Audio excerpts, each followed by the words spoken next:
Welcome to the Yoked podcast. I'm your host, Travis Hall, alongside my wife and co-host, Ingrid. On this podcast, we talk about all things real estate, entrepreneurship, business, faith, family, you name it, we talk about it, and how we do it all as an equally yoked husband and wife team. We are glad you're here. Thanks for listening. Enjoy this week's episode. What's up and welcome to Yoked. We are excited. We have a great episode today, an action-packed episode. Jam it all in. Just cram it all in there. No, it's going to be a good one.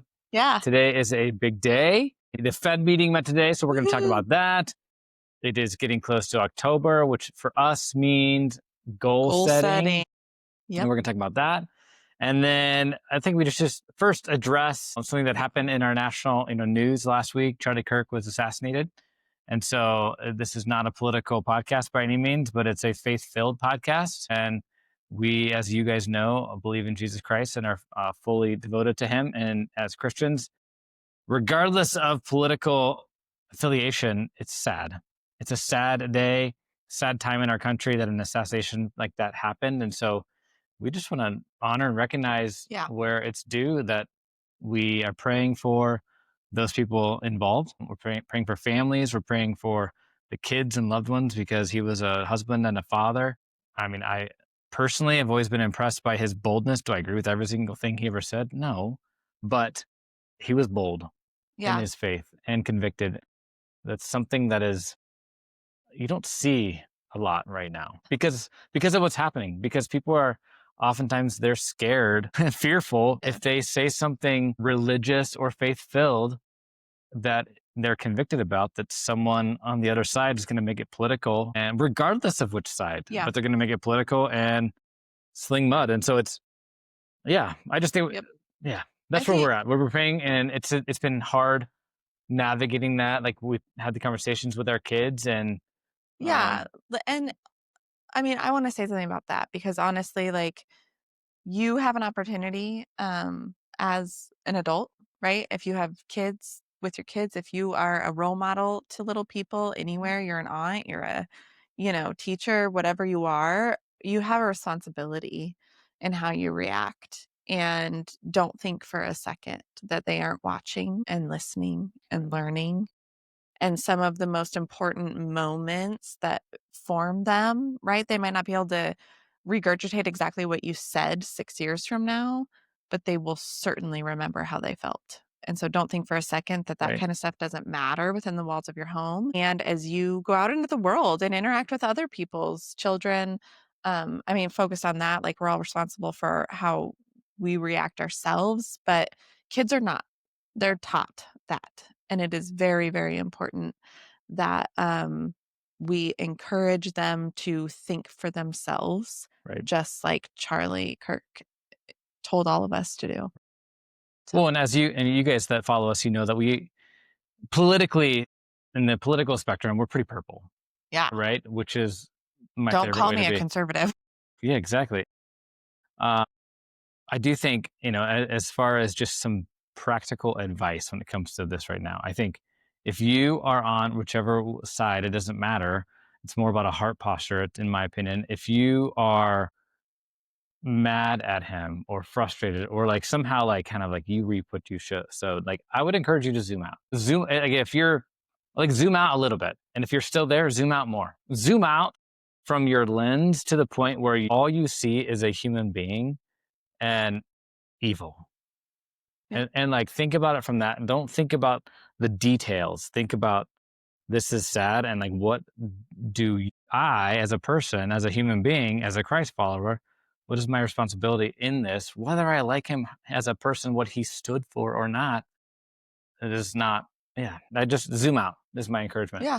And like there's a reason that people are getting fired over their reactions. It's because of we're here because of a lack of empathy, among all the other things, without getting political, but lack of empathy and lack of listening. Yeah, hear our heart. Be the person that you would want your kids to listen to. And go have conversations. Yes. I think that's the best thing. Like that. The minute we stop having conversations and challenging each other and hearing the other side is the day that we stop growing. Yeah. Like more of a stance of help me understand. Help me understand. Help me understand. We talk about this. This is random, but Your mom is a great example of this. She is. We just got into it the other We night. had a great conversation, very different opinions. And like, it Authentic. was, you loved it. I mean, like just sitting there having a very like good conversation, very intentional and very much like help me understand. She did She totally did. help me understand. And I think I helped her understand. And now we can like see each other in a new light and more appreciate, like when she does make decisions, I appreciate the fact that it's been thought about and heard. I mean, it's a hard place to be. It takes humility to do that. You're not saying I'm wrong and you're right. You're saying I want to understand where you're coming from. Yeah. It's a very big difference. Because I want to grow. Yeah. Anyway, this is Yoked, and we talk All about that right. being aligned, and it was Yep. pertinent for us to at least address it and know that Yep. we are praying Very for dark them day and for the our family nation. and and our country, and we encourage you to as well. All right. The Fed rate. Hey, what a transition. I don't know how you transition into that, but today is a big day for us and the country right now because it's the much anticipated September Fed meeting where they announce, are they cutting rates and how much? Did or are they? they not? They did. Everybody thought they would. 0.25%. Now, I have to say though, I was on a call with some sellers about a month ago trying to figure out how to price a property. And very much both of their sentiment was, oh, they're not going to cut rates. I'm like, I think they're going to cut rates. So even a month ago, think about like where you're absorbing your news from, what you're getting fed influences what you think is going to happen. And that's going to go into some of the later segment of the podcast, which is talking about goal setting and understanding like this bigger, broader picture. We're not planning for a month from now when they may cut rates again. We're planning for like a vision for a future 5, 10, 15, 20 years from now. Who cares what rates do? And we've had similar conversations with sellers based on when they want to list. Yeah. Which is fascinating. It's like, oh, well, like early in September, it's like, well, there's something coming. Like, should we just wait? And it puts a lot of stock and weight in what the Fed says. Which is hysterical because it's not like the Fed cuts mortgage interest rates. Right. Interest rates actually went up today. They did. So these decreases in mortgage interest rates as it pertains to real estate have been baked in for a while. And so actually they go up today, which is like, what a bummer. Well, and it's just funny. It's like, it's more about what does the market do and stocks and U.S. Treasury and bonds, all those things. But yeah, you're right. The mortgage rates, it's been baked in for a while. Yeah. And so we've seen them trickle down to just above 6. Yeah. Which is awesome. But today, it's just funny, like looking right before we hopped on here, they were up. Not very much. What are they at? They were up like 0.02, but still they were up. I also want to address like buying power is like a traditional conventional buyer, not conventional loan per se, but like you're purchasing your first home, you're purchasing an investment, you're using any kind of conventional or government backed loans, government backed funds, that 0.1% in an interest rate, depending on the mortgage balance, affects your monthly payment by like $100. Yeah. I was really not that much. So, but it's not nothing. It matters. I think the biggest effect of Fed interest rate cuts today is buyer sentiment. For sure. We have been in a total freaking slump. And I am just hoping that buyers are like so excited. Definitely, I would expect that in the next month, there's going to be more refinances or mortgage applications. Like we've seen a tick just in the last month because of the anticipation of the Fed dropping the rate. I will say though, one of the things, and I'm curious what you think, mortgage rates, I mean, they're expected to have another 2 cuts by the end of the year. They meet again at the end of October. I don't know when the last meeting is, but another 0.25%, 2.25% cuts before the end of the year. Do you think this continues to put off that conservative buyer that's been waiting on the sidelines? Good question. I think if you're a super conservative buyer, you're always waiting. I know. It's like we know those get off the friends sideline. And they're awesome, and it's like waiting for the right time. It's like double dutch as a kid. It's like there never is a good time to get in. You just got to do it. Yeah. And if you miss it, try again. Yeah. But it's just kind of funny. It's like I have a really good buddy, and I mean for over a decade, we chatted about buying a house, and Uh-huh. it's always a reason, which I fully respect and understand. Sure. And that's not how we did it. We were more ready, fire, aim. We were just like, we were getting in the game, period. And I mean, you look back now and it's like rates went up, which went down. They went really up. They're coming back down. But I you know what know. has always gone up in the last 10 years? The cost of the homes. Yeah. They're Until this year. yeah, until this year, they're down a little bit, but still, you go up. If you look at the last 10 years of how much nationally, but just in the Denver metro, like how much appreciation there is. Look Yeah. at here in Coeur d'Alene. High I appreciation. mean, the house has doubled in price, doubled since 2021. I know, isn't that wild? It's crazy. It's so crazy. And so that's why being in the game is important. Yeah. So it's good. I think overall, all that to sum up, yay. Yeah, you I'm bring up a glad good point, though. the rates Even are with coming down. like, I mean, you could talk about a million things. You talk about, okay, well, now what does yields do, and what does the gold market do, and there's 1,000 other things. At the end of the day, no matter how you're investing, whether it's in real estate or some other market, if you're not playing, like, none of this matters. Yeah. What do you care if you're not in the game playing? Get in the game. Get in the game. Well, and that transitions to goals, because if you don't have a goal of getting in the game, Yes. like you're not going to get in the game. Smooth. It doesn't just accidentally happen. Does not. Sure, there are outliers. People inherit things. Yes, that's real. Yeah. And that can get you in the game. But without a little bit of intention or a lot of bit of intention, like it's not going to just fall from the sky. Yeah, and with real estate, it is a lot of intention. Oh, totally. A lot of planning and intention. Yeah. Well, let's talk about goals. Okay, so it's September and Q4 starts next month. Additionally, in our industry, I talk about real estate specifically. Yeah, investor or agent. Investor or agent, like when you're a broker, especially now, maybe wholesales aside and maybe a few other things, but we have a longer sales cycle. So we've been trained over the last, 20 years that we've been doing this, that the efforts that you put in Q4, you don't see the fruits of that until January, until Q1. And so we're always about a quarter behind. Sometimes the sales cycle, I think average sales cycle right now for a buyer seller is like 18 months. And so you really... 6 months is very real. Very you real. Start thinking about it to being able to do it. Yeah. And so we've always looked at Q4 as our goal setting season, because if you're waiting until January, really you're not seeing some of the fruits of the intention until Q2. Yep. Now you're halfway through the year. So we like Q4 for goal setting, and really I like preparing even more ahead of time, which we prepare all year long now.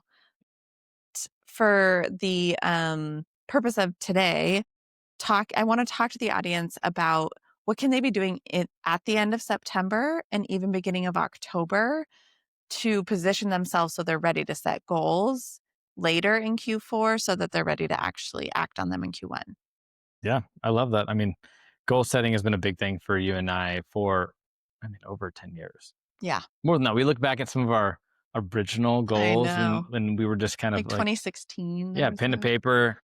Even longer. Like think back to 2010. We found our 2010 goal sheet. I know. And it's funny, some of the same goals, some very silly goals, and but they were all like intentional. Like I want to do this. We were trying to do SMART goals, specific, measurable, attainable, realistic, and then time frame. And those are like great metrics by which to set goals. I mean, any professional setting, anybody's, who has you on a 90-day plan, if you start a new job, anything like that, you're going to have SMART goals. SMART. It's SMART. The acronym is SMART. But well, and let's talk about goals, because like why set goals? I think that a lot of people we know in our kind of periphery, like have goals. Everybody's got goals, but one of my favorite phrases when it comes to goals is, a goal is just a dream until it's written down. Mm-hmm. It has to be like thought out and like written down. This is my goal, because otherwise it's just like, I'm just dreaming about it. And I hope I do it. I want to do it. But it's like, have you set a goal for yourself? I'm going to lose 10 pounds in the next 2 months. Okay. How? I'm going to not drink beer every single night, and I'm going to run a mile. Like it takes very practical step by step. Yeah. And you don't have to go that detailed, but So many people, like when we ask, oh, how's your goal setting or how are your goals this year? Yeah. It's like, I have no idea. I'm clueless. And because I'm reacting to what's happening, which I mean, you and I both know, like that Yeah, happens. there's an element of that for Yeah, sure. for sure. But if you have the intention of I am going to do X in this amount of time, it really helps, Yeah. I think. And we're going to start talking about goals more on the podcast and more about that later. But I think, especially in these next few months, it's important to prepare for goal setting. So you don't just sit down one day and go, let's set goals. Okay, lose 10 pounds in 2 months. I mean, you No, could if you could, yeah, sure. We love to start with a vision. we do. And that is how some of our most vivid goals have been achieved.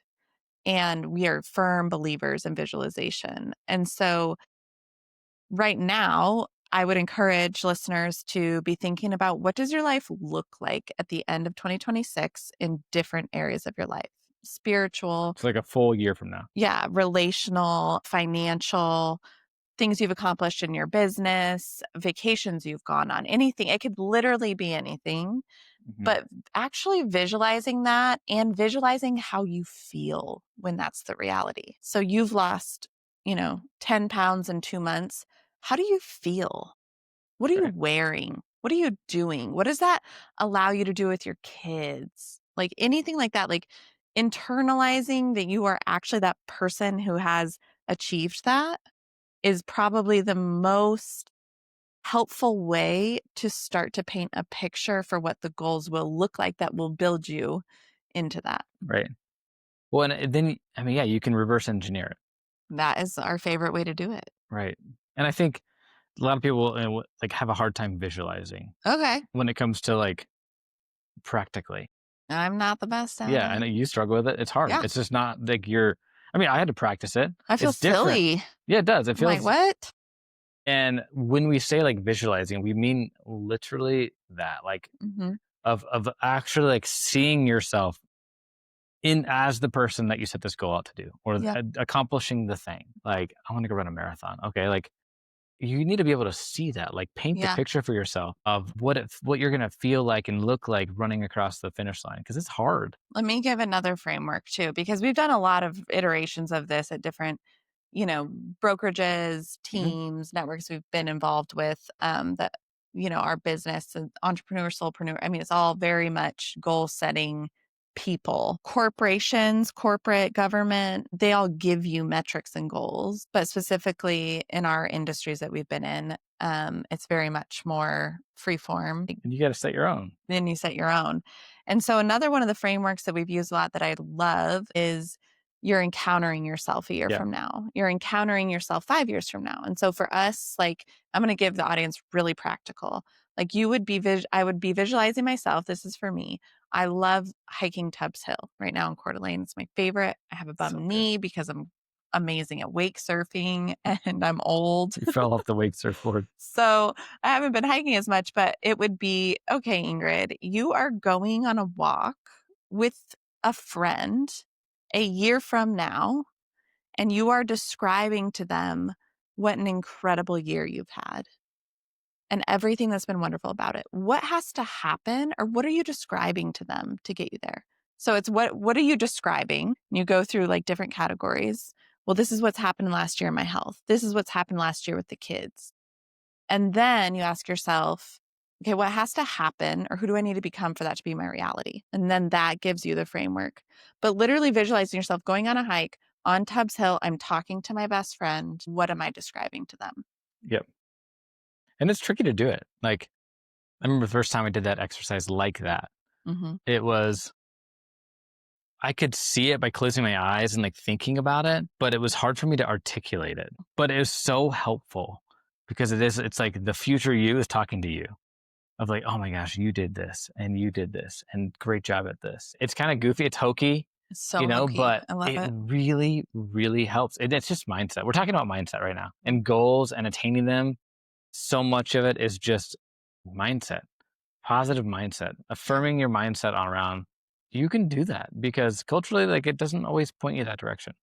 What are some of the other favorite times that you like to visualize? Like, when do you feel the most like refreshed of like, okay, this is like how I get a good vision for my life? Good question. So for me, like I visualize in a journal as Mhm. well. Yep, writing. Again, we've talked about this book before. I'll post it in the notes. But Miracle Morning, a lot of for myself, my practical daily routine when it comes to this is comes from that book of like, okay, just simply visualizing, and it helps explain why it's important. And but for me, like I was just talking to my buddy Seth the other day. He was out visiting, and they're going to be on the podcast here in a couple of weeks. But he was asking me about this process of like visualizing and what's my vision. And it was funny because I had just kind of been working in my 10-year vision for myself, for us, for our family.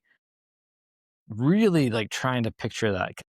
We've had this vision for the last several months, going on a year of moving, and then Hmm. this moving to Coeur d'Alene has happened. What do you replace it with? And so now it's like, okay, we hit it. We achieved the vision that we detailed, especially this spring when it became reality. It's like, okay, these like details, we got to get through all these hurdles to get there. And we really camped on the vision, right? And now we're here. And so it's like we need to renew. Like Yep. we have goals, but we need a vision. And so in talking to Seth, I was like, for me, my favorite way of visualizing is just pen to paper, and it is free form how my brain works. It's just like Yep. it's just stream of consciousness. And Yeah. it's like, and so I set it. So like for me, this is 10 years. And so I'm like, it is for this one, it's going to be June of 2035, 10 years away. And my vision was Malin just graduated, which is crazy. And it makes your heart posture like, holy cow. Okay. So Malin just graduated. What are we doing? We're going to go to Hawaii to celebrate the graduation. So And then cool. mine always turns into some form of business because Yeah. it's like, okay, and this is, you're going to Hawaii because the business is doing this and you have this many employees and it's functioning with these types of things and you love it. And you also bought this and you own this many RV parks. And it's so fun because it's all about Mhm. faith and family and community. And This is like, how many people this you is employ, literally and you're me providing writing them this health out. insurance, and you're like, it's like Right. the picture of like, how many people do I want to provide health insurance for through my company? Because we know Right. what it's like to not have health insurance. Exactly. And so it was writing all those out of like, and then we did this. And then my brain went to a random thing with like we like to incorporate all facets of our life, right, in our vision. And so we went to spiritual, and it's like Hmm. Anders is getting ready to go on a mission trip, and this is our 5th family mission trip, and like it's so awesome, and this is the kids they're becoming. I mean, all those things like they all play in. Hmm. I think that's for me. That's the key. Is like I want to have that vision far out. I want to have a close vision too. Sometimes you need a Yeah. close one. You need all right. I'm in a season of hard. I need to paint the picture for myself of what it looks like to be out of this season and like how great I'm gonna feel. Yeah. And I've watched you, I mean, journal for years and years, and you've gone back and revisited books. It's a good reminder of God's faithfulness in your life and the Absolutely. ways that He's answered prayers. I definitely agree with journaling. I think another thing, like if you're trying visualizing for the very first time, it would be to do something while you're visualizing. It would be to walk, Walk. just It's walk, so true. because I will sit there in quiet time and try to visualize. Your brain's like, "Phew." Oh, pew, pew, pew. I'm shooting off my to-do list. I'm doing 8,000 other things in my brain. I've already planned the whole day. I know exactly what we're eating next week. Like my brain just travels. And so that is such a good way to like get my brain to be focused on something mindless, like walking, that I don't need brain power to do, but be able to then visualize. So I would try those two ways. If you've never visualized before and you're getting ready to go into goal setting season with us, is going to be to do that. It's going to be to journal some of your visualizations, walk while you visualize, obviously talking to a partner, spouse, a trusted friend. Let's camp on that one because if you They're are hard like to share. us, if you're like us, visualization came a little easier for me, for For you. sure. And so like we've had many times in our visualizing practices where like you borrow mine. Oh, for And sure. or it's like, hey, let's do this out loud. For me, again, it helps if I close my eyes. And then we just talk. And then I usually start the idea and we're like, we talk together. Okay, let's visualize 5 years from now. Let's Mhm. visualize this, visualize around this thing, this time in our life. And then I start, usually mine are always like, weave in some funny because I'm funny. And, but like weave in a coffee shop and, oh, it's such a good coffee and it's fall and there's a football game on and it's amazing. And then we visualize something and then I tag. Yep. And then you practice doing it out loud. Yeah. And it takes a lot of, it adds trust to whoever you're visualizing with, hopefully a partner of some kind. It takes, some courage because it feels weird. Yeah. But it helps you grow a lot. Mm-hmm. It really does. I mean, it's Yoked podcast. Hopefully you can do it with your partner. Yeah. And like get yoked to your vision. Absolutely. I mean, that's probably it. I think I talked about this on the podcast months ago, but in my owners club group, whenever we were in Dallas, right? Mm-hmm. Yeah, we were in Dallas at Squad Up, and I had the privilege of sitting in a special, like kind of pretty intimate talk with Jordan Peterson. Oh yeah. And, he's a psychologist, he's a doctor, he's super popular and just brilliant human being. And he said, the best rest is a nourishing vision. And it's so real in a time when it's so easy to feel like unrest and just kind of unsettled, like having a vision that you're like, it's okay that I'm unsettled. That is where I'm going. That's where I'm going. And it's peace and it's calming and it's restful. Yeah. And it's the same analogy of, when you do get off track, and they say like you're going to the moon, right? And you're just 1 degree off if the rocket isn't constantly titrating back, pointing back to the moon, like you end up, millions of miles away Right. from where you wanted to be. Like you need to be able to remind yourself. And so it is so much easier to go back and revisit that vision than it is to go back and revisit some bullet points on a piece of paper. Yes. That's boring. It is boring. They're revisit important. They're important. But they need to be. The vision's more fun. They need to be pointing you to your vision. Yes. Yeah. They just do. So, well, I would encourage the audience to be doing that over the next month. And we're going to be talking a lot more about goal setting. I mean, powerful goals are set individually, but they are also built together. Mm-hmm. And so, for us, if you have a partner or a spouse, you're in a partnership in your business, we really encourage you to be doing that together. Mm-hmm. And so let's talk about that. What do we got coming? What do we have coming? Let's talk about just a little teaser. A little teaser would be like, we're working behind the scenes on something right now that will help facilitate couples who want to get equally yoked in their goal setting. Mm-hmm.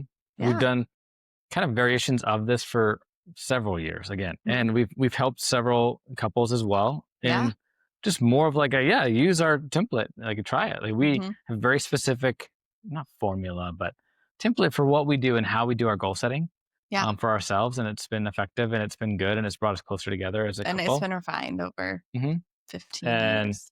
It's just kind of been in our heart for a while, but that is maybe the next iteration of Yoked. That might be the next big thing. What this is. So we'll see. More to come. But stay tuned. We'll keep you posted. We're excited. So when it comes to our mishmash episode of Charlie Kirk, Fed fund rates, and goal setting, what are you yoked to right now? Or as we enter fall, because you've just been drooling that like it is fall in Coeur d'Alene.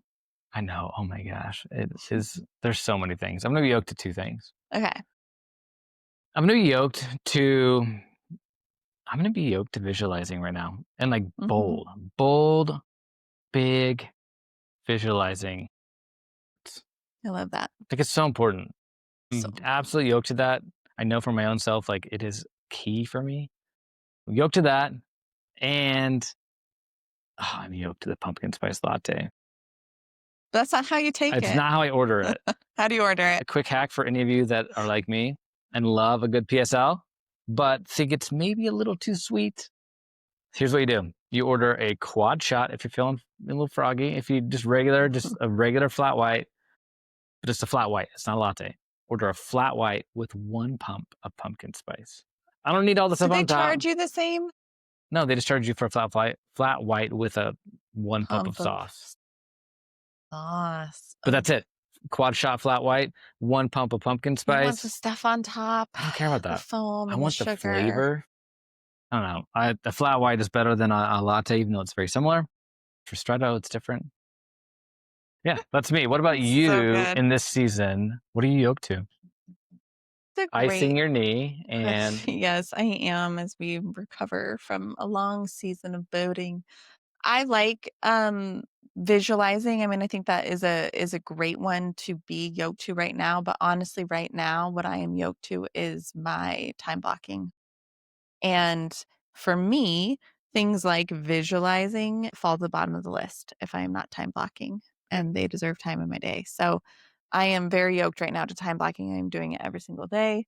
I have, 30-minute to hour segments, leaving time for everything I have to get done. And I've felt very, very productive doing that.